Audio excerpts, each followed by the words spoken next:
ভীষণ বিপদের দিনে আমি ইশারায় কথা বলছি।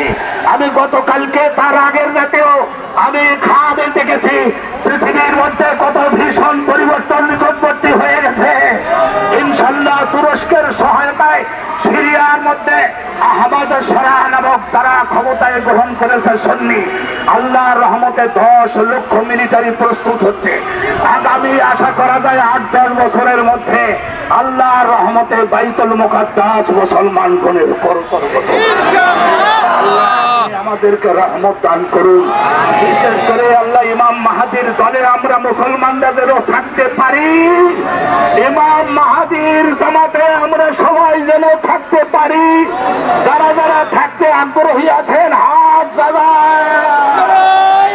আল্লাহ যারা যারা হাত জাগাইয়েছে জীবনের সব গুনাহ মাফ করে দেয়। আল্লাহ আমাদের জাতীয় ইমাম সমাজকে আপনি কবুল করেন। আপনারা একটু প্রচার করে দিবেন বাবা, আমার পয়সা করি না করে দিবা।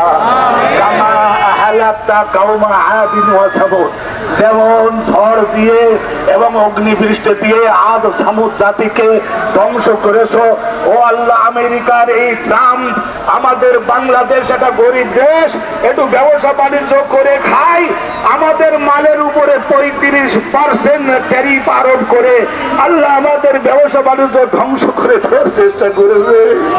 আল্লাহ মাল যদি না বেচতে পারি তাহলে কি করে কারখানা চালাবো? ও আল্লাহ তুমি ওই ট্রাম্পের বিরুদ্ধে যোগ্য ব্যবস্থা গ্রহণ করো। আল্লাহ তুমি নেতানিয়াহুর বিরুদ্ধে যোগ্য ব্যবস্থা গ্রহণ করো। ও আল্লাহ আমাদের এই জাতীয় ইমাম সমাজকে কবুল করো। আল্লাহ যারা যারা জবান খুলে আমিন বলেছে, ও আল্লাহ তাদের প্রত্যেককে স্বপ্নে তুমি রাসূলুল্লাহর সঙ্গে জিয়ারত দান করে দিও। তাদের সকলকে সকল মুসিবত থেকে হেফাজত করো। আল্লাহ রাব্বুল আলামিন যারা আমাদের এই জাতীয় ইমাম সমাজের কথা বলি আল্লাহ রাব্বুল আলামিন প্রচার করে দেবে, সাংবাদিকরা প্রিন্ট সাংবাদিক বা এই সমস্ত পত্রিকায় যারা লেখে আল্লাহ তাদের ব্রেনের শক্তি বাড়িয়ে দেন। আল্লাহ আপনার রাসূলের পক্ষে ভীষণ বিপদের দিনে